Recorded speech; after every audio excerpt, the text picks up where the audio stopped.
크도다. 아멘. 우리 옆 사람과 함께 인사 나누겠습니다. 3일 동안 수고 많이 하셨습니다.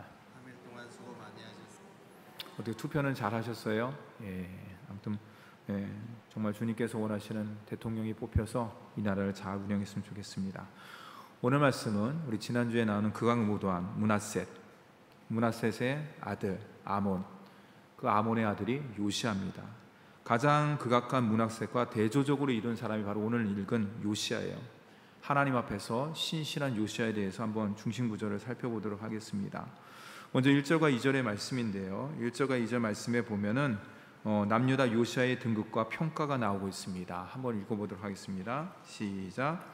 요시아가 왕위에 오를 때에 나이가 8세라 예루살렘에서 31년간을 다스리니라. 그의 어머니 이는 여디다요 보스갓의 아다야의 딸이더라. 요시아가 여호와 보시기에 정직히 행하여 2절 말씀이요, 그의 조상들 다윗의 모든 길로 행하고 좌우로 치우치지 아니하였더라. 이제 요시아의 등극과 평가가 나오고 있는데, 문하셋은 12세의 왕이 되었어요. 그 할아버지는, 그렇죠? 요시아의 할아버지 문하셋은 12세의 왕이 되었는데, 요시아는 몇 세? 8세. 뭘 알겠습니까? 아무튼 8세의 왕으로 등극을 해요. 그리고 오늘 말씀에 보면 31년간 유다를 통치하니라. 근데 우리가 오늘 말씀 가운데 보면은 중요한 사람이 나와요. 4절 말씀에 대제사장 hil기야. 우리가 열왕기 역대하에 보면은 이제 그 여러 가지 이제 역사에 대해서 나오는데, 요시아가 정말로 신실한 8세의 왕이 되거든요. 그 나머지 그런 8세의 왕으로서 무슨 일을 할 수 있겠습니까? 거기 옆에는 누가 있었냐? 대제사장 hil기야라는 사람이 있었어요. 그에 의해서 그는 결국에는 하나님의 신실한 왕으로서의 그 모든 역할을 감당하게 되는 것이죠. 어쨌든 이것을 연대기로 계산한다 그러면은 주전 640년에서 609년 사이예요. 그 당시에 국제 정세는 어땠을까? 상당히 복잡해요. 주전 610년, 아까 640년에서 609년이라고 그랬죠? 610년에 아수르가 이제 붕괴되기 시작합니다. 그런 혼란기를 노린 두 나라가 있었어요. 첫째, 우리가 잘 아는 신흥국인 바벨론. 아수르가 흔들리자 바벨론이 그 틈을 타서 이제 신흥국으로 떠오르고 있었죠. 또 하나는 어떤 나라냐? 기득권을 회복하려는 애굽. 그러니까 바벨론과 애굽, 그다음에 아수르, 이 3개국 사이에 뭐냐? 남유다가 이제 속해 있던 것이에요. 이처럼 요시아가 왕으로 등극했을 때의 국제 정세는 혼란 그 자체라고 할 수가 있었습니다.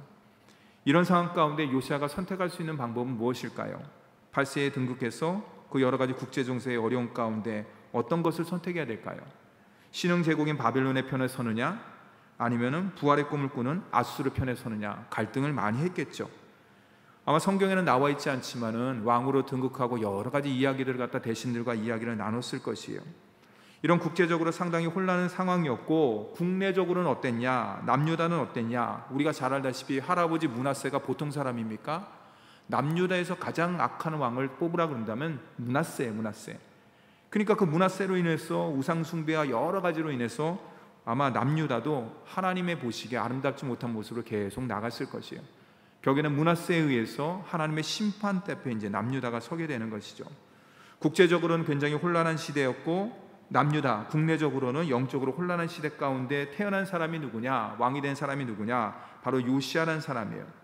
근데 그가 어떤 사람이냐? 2절 말씀에 보면은 밑줄을 갖다 쫙 쳤어요. 요시아가 여호와 보시기에 정직히 행하여 그의 조상 다윗의 모든 길로 행하고 좌우로 치우치지 아니하였더라. 국제적으로도 어려웠었고 국내적으로 어려운 상황 가운데 있었지만 하나님께서 남유다를 버리지 않았어요. 포기하지 않았어요. 그 당시에 요시아를 통해서 남유다를 회복시키려는 모습을 볼 수가 있는 것이에요. 제가 밑줄을 걷는데요, 한번 띄워주시겠습니까? 정직, 다윗의 모든 길, 좌우로 치우치지 아니하였더라.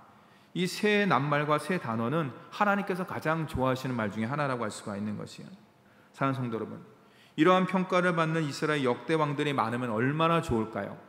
남유다 북이스라엘의 모든 왕을 합치면 39명의 왕입니다. 남유다 20, 북이스라엘 19. 근데 중요한 건 뭐냐?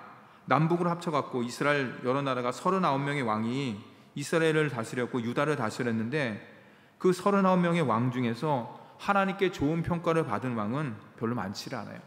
우리가 잘 아는 히스기야, 그 다음에 오늘 우리가 읽은 요시야가 바로 그 둘뿐이라고 할 수가 있는 것이에요. 사랑하는 성도 여러분, 사람은 잘 변하지 않습니다. 그렇죠? 남들은 더 변하지 않아요. 사람이 변하고 남들이 변하길 기대하기 전에 우리가 먼저 해야 될 것이 있어요. 그것은 뭐냐? 저와 여러분, 내 자신이 먼저 변화의 길에 나가야 되는 것이에요. 성경을 의지하고 성령을 의지함을 통해서 뭡니까? 우리의 심령과 삶이 변화될 수가 있는 것이에요. 말씀을 가까이 함을 통해서 우리의 심령이 하나님께 더 간절히 나아갈 수가 있는 것이에요. 사람이 변하고 남들이 변하기 기대하기 전에 먼저 내 자신이 바뀌어야 되는데, 그 바뀌는 기준, 그 바뀌는 중요한 도구가 뭐냐? 성령을 의지하고 하나님 말씀을 가까이 할 때 변할 수 있다는 것을 꼭 기억하시고 날마다 주님의 은혜 가운데 변화받는 저와 여러분이 되기를 간절히 바랍니다. 3절에서 7절 말씀에 보면요, 이제 요시야가 등극한 지 몇 년째 되느냐, 거기에 보면은 요시야 왕이 18째 해에 18년이에요. 우리나라 나이로 계산한다 그러면 이제 28살, 8세에 등극해서 28살이 이제 되었습니다. 근데 그가 제일 먼저 한 것이 뭐냐? 성경 말씀에 보면 제가 밑줄을 걷어요. 5절과 6절의 밑줄을 쫙 걷는데요, 성전에 부서진 것을 수리하게 하되, 6절에요, 그 성전을 수리하게 하라. 아까 제가 앞에서 얘기했죠. 요시야가 왕으로 등극했을 때 국제적으로 국내적으로 굉장히 혼란하고 어려운 상황 가운데 있었습니다. 그렇죠? 영적으로 굉장히 혼탁한 상황 가운데 있었습니다. 왕으로서 26살의 나이로서 국정을 챙길 나이가 되자 요시야는 어떡합니까? 이게 국제적으로 어렵고 국내적으로 어려운데 우리가 정치가 안정되고 왕권이 안정되기 위해서 내가 해야 될 것이 무엇이냐? 그래서 대신들을 모아놓고서 국제정세를 논하고 어떻게 하면 경제를, 문화를 회복시킬 수 있을까? 그런 이야기를 할 것 같은데, 그렇죠? 오늘 3절 말씀은 그렇지 않아요. 3절에서 7절까지의 말씀을 쭉 읽어보면 뭡니까? 요시야가 서기관 사반을 부릅니다. 그 다음에 제일 먼저 하는 게 뭐냐? 성전 수리를 해요. 성전 수리. 앞에서 국제정세를 언급했을 때 한 나라의 최우선 과제는 나라의 안정이죠. 근데 성전을 수리한다. 저와 여러분은 믿음이 있기 때문에 당연히 왕으로서, 하나님께서 선택받은 왕으로서 성전이 회파되고 성전이 문제가 있다 그러면 성전 수리하는 것이 그 어떤 것보다도 중요하지, 이렇게 생각할 수 있지만은 꼭 그런 거는 그렇지만은 않은 것이에요. 그는 신실하기 때문에 그것을 먼저 하는 것이에요. 만약에 그렇지 않고 일반적인 왕이라 그러면 어떻습니까? 한 나라의 최우선 과제가 뭡니까? 국제정세 안정을 취하는 거고, 국민들을 도닥여 주는 것이고, 어떤 경제적인 혜택을 갖다 주는 것이 한 나라의 최우선의 안전과제라고 할 수 있지 않습니까? 근데 요시야는 그렇게 생각하지 않았어요. 정치, 경제, 사회의 문제보다 더 중요한 것이 있다. 그건 뭐냐? 하나님을 향한 예배라는 것이에요. 예배가 바로 세워질 때 한 나라의 가정이 바로 세워지고, 민족이 세워지고, 나라가 세워지고, 모든 것들이 온 열방이 안정될 것이라는 것을 요시야는 익히 알았던 것이에요. 그래서 가장 중요한 성전 수리를 먼저, 요시야가 중요한 나이가 됐을 때 성전 수리를 명하는 것이에요. 이것은 오늘날 우리 교회 가운데도, 이 땅 가운데도 그대로 적용되는 하나님의 진리의 법칙이라고 할 수가 있는 거예요. 교회의 예배가 회복되면 가정이 회복됩니다. 개인이 회복됩니다. 직장과 삶이 평안해집니다. 삶의 모든 문제도 자연적으로 회복되고 해결될 수가 있는 것이에요. 왜냐? 우리는 믿는 사람으로서 모든 것은 영적으로 시작하기 때문에. 세상의 사람들은 영적으로 생각을 안 합니다. 오직 눈에 보이는 것, 계산하는 것, 이해타산적인 것, 이성적인 것, 과학적인 것, 합리적인 것을, 모든 것을 따지려고 합니다. 그러나 믿는 사람은 거듭난 자녀이고 하나님의 백성이기 때문에 우리의 최우선 가장 중요한 기준은 뭐냐? 영적인 것이에요. 그 영적인 기준은 바로 성경의 말씀이라고 할 수 있고, 이 성경 말씀에서 거듭거듭 오늘 말씀 가운데도 강조하는 것이 뭐냐? 정치, 경제, 문화, 사회의 모든 안정은 어디로부터 시작되는 것이냐? 결국에는 오늘 말씀 가운데 의한다면 예배로부터, 결국에는 하나님을 향한 뜻, 하나님을 가까이 함을 통해서, 은혜의 보좌 앞에 나감을 통해서 그 모든 것들이 이루어진다라는 것을 분명히 이야기를 하고 있어요. 정말로 그게 맞는 것이에요. 그 요시야의 마음이 통했는지 7절 말씀 한번 읽어볼까요? 7절 말씀 시작. 그러나 그들의 손에 맡긴 은을 회개하지 말지니 이는 그들이 진실하게 행함이니라. 암난 왕이 신실하다 그러더라도 그 밑에 대제사장, 서기관, 그리고 그 밖에 모든 사람들이 그렇지 못하다 그러면 어떻게 되겠습니까? 왕의 뜻을 온전히 이룰 수는 없는 거죠. 영적인 개혁을 이룰 수가 없는 것이죠. 성전 수리는 말할 것도 없고 그 모든 것들을 온전히 이룰 수가 없는 것이에요. 근데 오늘 말씀 7절에 뭡니까? 그러나 라고 시작하고 있어요. 이게 무슨 말이냐? 왕이 그런 마음을 먹으니까, 성경에는 나와 있지 않지만은 성전을 수리하고 예배를 회복하려는 마음을 먹으니까 하나님께서 한 사람 한 사람의 심령을 붙잡아 주셔갖고 7절 말씀에 보면 성전 수리공조차도, 세상 말로 이야기하면은 농땡이 피지 않고 얼렁뚱땅하지 않고 대충하지 않고 뭡니까? 충성스럽게 성전 수리를 감당했다는 것이요. 눈에 보이면, 감독자가 눈에 보이면 하고 눈에 보이지 않으면 놀고, 그런 것이 아니에요. 그래서 뭡니까? 오늘 말씀에 그들의 손에 맡긴 은을 회개하지 말지니, 그들이 정직하게 성실하게 충성되게 그 모든 것들을 행했다는 것이에요. 돈 계산하지 말라는 것이에요. 왜냐? 그들이 일하는 그 값은 충분히 치러져야 된다는 거죠. 그렇죠, 여러분들. 이걸 통해서 우리가 분명히 알 수 있는 것은 우리 삶의 모든 문제는 영적인 문제로부터 시작된다는 것을 첫 번째 포인트로 주는 것이고, 두 번째는 뭐냐? 신실한 왕이 영적으로, 요시야가 하나님 앞에 성전 수리하려는 마음을 갖고 국제정세 그런 것들을 생각하지 않고 먼저 하나님 앞에 나아가려는 예배 회복을 위해서 신실한 왕으로서 영적으로 바로 세워지니까 어떻습니까? 성전 수리공, 오늘 말씀 가운데는 대표적으로 성전을 수리하는 성전 수리공이 이야기하지만 더 깊이 들어가면 뭡니까? 왕이 영적으로 바로 세워지니까 국민들도, 민족들도, 한 개인들도 바로 세워진다는 것이에요. 오늘은 대통령 선거일이었습니다. 그렇죠? 코로나 때문에 더 코로나 확진자 때문에 여러 한다는 얘기도 있는데, 아무튼 어찌 됐든 이 나라의 대통령을 위해서 여러분 간절히 기도하시기 바랍니다. 이미 투표가 다 이제 됐기 때문에 누가 되든지 정말로 영적으로 깨어 있는 대통령, 이 나라와 민족을 위해서 바로 세워지는 귀한 대통령, 그럴 때 그 한 사람 한 사람이 영적으로 바로 세워질 때 나라도 국민도 행복하고 건강하고 복된 나라가 될 수 있다는 것을 꼭 기억하시고 위정자들을 위해서 간절히 기도하는 저와 여러분이 되기를 간절히 바랍니다. 8절에서 13절 말씀에 보면은 이제 성전 수리가 다 끝났어요. 근데 성전을 청소하는 도중에 무엇을 발견했어요? 문하세 때의 성전 구석에 처박혀 있던 율법책을 발견한 거예요. 오늘 말씀에 보면은 8절에 대제사장 hil기야가 서기관 사반에게 이르되 내가 여호와의 성전에서 율법책을 발견하였노라. hil기야가 율법책을 발견하고 서기관 사반에게 율법책을 전달합니다.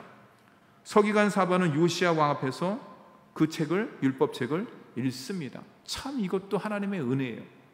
대제사장 서기야가 율법책을 발견해 갖고 그 서기관에게, 사반에게 그 율법책을 전달했는데, 사반이 그냥 율법책을 갖다 쓱 하고 이건 무슨 옛날 고전서 같은데, 그리고 그냥 자기 서재에다가 그냥 쓱 집어넣을 수도 있는 거예요. 근데 어떻게 했습니까? 그 율법책을 요시야 왕 앞에서 읽었다는 것이에요. 11절 말씀 한번 읽어볼까요? 11절 말씀 시작. 왕이 율법책의 말을 듣자 곧 그의 옷을 찢으니라. 요시야 왕이 율법책의 내용을 듣자 자신의 옷을 찢었다. 듣자 찢었다. 무슨 말인가요? 하나님의 말씀은 죽은 말씀이 아니라 생명의 말씀, 능력의 말씀, 역사하는 살아있는 말씀이란 뜻이에요. 무슨 말이냐? 하나님 말씀을 들으면, 하나님 말씀이 내 심령 가운데 임하면 누구든지, 그 어떤 사람들도 빈부귀천 남녀노소 지위고하를 막론하고 그 누구든지 하나님 말씀 앞에서 반응하게 된다는 것이에요. 긍정적으로 반응하던 부정적으로 반응하던, 사도행전에 스데반이 설교를 했을 때 이를 갈면서 스데반을 갖다 순교 자리에 처했든지 부정적으로 반응하든지, 아니면 오늘 요시야에 같이 하나님 말씀을 듣자 옷을 찢으면서 회개하면서, 여기서 찢었다는 것은 회개했다는 것이거든요. 옷을 찢었다는 건 마음을 찢었다는 것이거든요. 긍정적으로 반응하든지 누군지 하나님의 말씀 앞에서는 반응하게 되어 있다. 하나님의 말씀을 들었는데 내 심령에 반응이 없다 그러면은 여러분 분명히 기억하시기 바랍니다. 하나님의 말씀이 역사하지 않는 게 아니에요. 내 자신을 되돌아봐야 되는 것이, 내 삶을 되돌아봐야 되는 거예요. 왜냐? 하나님의 말씀은 어제나 오늘이나 영원토록 동일한 말씀이에요. 그 말씀은 그냥 말씀이 아니에요. 생사화복과 모든 것들을 주관하신 전능하신 하나님의 말씀이에요. 이스라엘 백성들이 하나님의 말씀을 갖다 들었을 때 그들이 긍정이든 부정이든 반응한 모습을 갖다 우리는 이스라엘 역사책 성경을 통해서 볼 수가 있는 것이에요. 사랑하는 성도 여러분, 언제 하나님의 말씀을 읽었습니까? 언제 하나님의 말씀을 묵상하십니까? 그때 하나님 말씀 앞에서 내가 반응하는 모습은 어떤 겁니까? 그냥 좋은 것이다. 그래, 참 요시야 훌륭했지. 이런 왕이 우리나라에도 세워지면 좋겠는데, 여러분 그 정도입니까? 그렇게 돼서는 안 되는.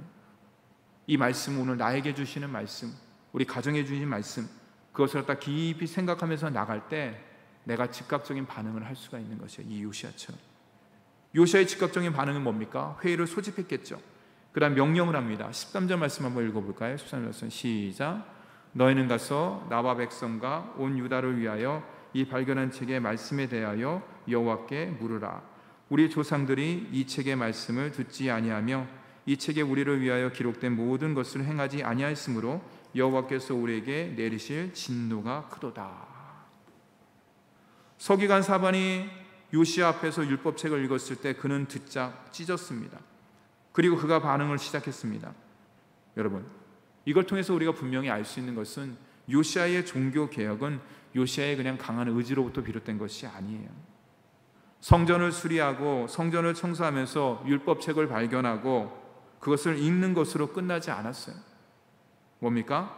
율법책을 듣고 요시야는 즉각적으로 영적인 반응으로서 오늘 말씀 가운데 여호와께 물으라고 이야기했어요. 세상에 많은 사람들은 개혁되기를 원합니다. 변화되기를 원합니다. 제가 앞에서 사람은 잘 변하지 않습니다. 그러나 성령에서 말씀 가운데 있을 때는 변화가 됩니다. 그렇죠. 누구든지 변화되기를 원합니다. 가정이 변화되기를 원하고 삶이 변화되기를 원하고 직장이 변화되기를 원하고 내 삶도 모든 것들이 변화되기를 원합니다. 그걸 갖다 세상적으로 이야기하고 사회적으로 이야기하는 그것이 개혁이라고 이야기합니다. 개혁. 세상은 개혁 외치지만 진정한 새로움, 진정한 개혁은 어디로부터 비롯되는 것인가? 우리는 오늘 말씀을 통해서 분명히 깨달을 수 있는 대통령 선거를 맞이해서 뭡니까?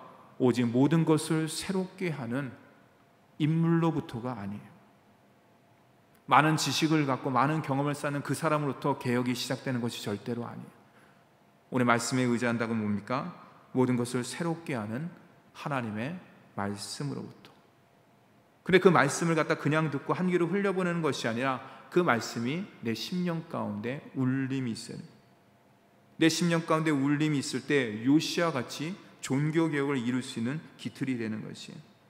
사랑하는 성도 여러분, 오늘도 하나님의 말씀을 받고 그 말씀을 의지함을 통해서 주님께서 허락하신 새로운 날, 누구니 그리스도 안에 있으면 새로운 피조물이라. 날마다 주님의 은혜 가운데 하루하루 변화된 삶을 사는 저와 여러분이 되기를 간절히 바랍니다. 기도하겠습니다.